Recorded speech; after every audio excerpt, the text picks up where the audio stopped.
olaraq təqdim etmişdik. Son 2 oyunda Şimal kollektivi 4 xal qazanıb. Bugün keçiriləcək Baku Sporting difai, eyni zamanda Səbail Cəbrayıl 9-10'un əkiz qardaşı Warren Lloyd 10'da 10 Musa Musazad əllə topu saxladı. İlkin Muradov uzaqdan zərbə, top qapının yanından keçdi. Qapısını Toxrulmaz saxlamağa çalışır. Xəyyam Məmmədli, Məmmədlinin zərbəsi. Diyev Ceyhun Muxtarlı sağa çəkdi. Ceyhun Muxtarlı yerdədir, hakim heç nə yoxdur deyir, qalx deyir hakim. Ceyhun Muxtarlı cərimə meydançasında. İrəli ötürmə. Bəşirov başla zərbə. Top qapının yanından keçir. Kamta yerli ötürmə Rüfət Tahirova. Tahirovdan cərimə meydançasına, qapıya zərbə. Birincisi alınmadı, ikincisi alınmadı, üçüncüsü də alınmadı. Ara ötürmə cəhdi alınmasa da öz səhvini özü düzəltdi Muradov. İlkin Muradov artıq cərimə meydançasındadır. Muradov və top qapıdan keçmir. Muxtarlı nələr baş verir burada? Hücum isə davam eləyir. Növbəti zərbə, gol! Gol! Rubin Seyidov 1-0 Baku Sporting öndədir. Nəhayət arzuladığı, axtardığı, istədiyi qolu.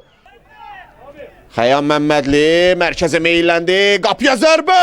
Qapçı Sadiq Məmmədzadə. Bir qərarı ilə bağlı mübahisəli məqam yaşanmışdı. Baku Sportingin həmləsi. Christian Kamta yaxşı çevrildi. Kamtanın zərbəsi. İlkin Muradov. Christian Kamta. Fərid Kərimzadə. Top yenə cərimə meydançasında zərbə. Əllə toxunuş.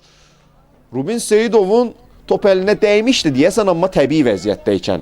Musayevin sayəsində diagonal pas sağ tərəfə əla alındı. Fərid Kərimzadə cərimə meydançasında geri ötürmə. Ondo! Son müdaxilə qapçıdan. Bu zərbəyə müdaxilə etdi. Küncdən zərbə icra olundu. Daha bir təhlükə. Birə-bir mübarizə aparır ona qarşı. Xəyyam Hüseynovun ötürməsi cərimə meydançasına. Tağıyevin toxunuşu.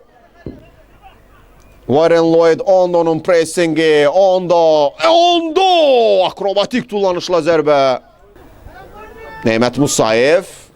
Top artıq cərimə meydançasındadır. Fərid Kərimzadə. Fərid neyniyəcək? Yıxılır və heç nə yoxdur. Davam eləməlidir. Davam eləməlidir difai. Christian Kamta artıq cərimə meydançası daxilindədir. Kamta. Christian Kamta. O nə seyvid elə. Əlizadə daha bir ötürmə. Daha bir zərbə! Gol! Kamta! Christian Kamta! İstədiyi qolu vurdu. Bir qədər əvvəlki qurtarışa rəğmən. Kamta bu dəfə də yol tapdı Baku Sportingin qapısına. 1-1. Xəyyam Hüseynov. Xəyyam sol ayaqla zərbə. Bu dəfə Sadiq Məmmədzadə. Pablo Enrique Alves. Elşad Tağıyev və qapıcı. Əllə oyun etirazları və final fiti səsləndi. Bu maraqlı duelin yekununda qalib çıxmadı. Qalib müəyyənləşmədi. Hətta final fitindən sonra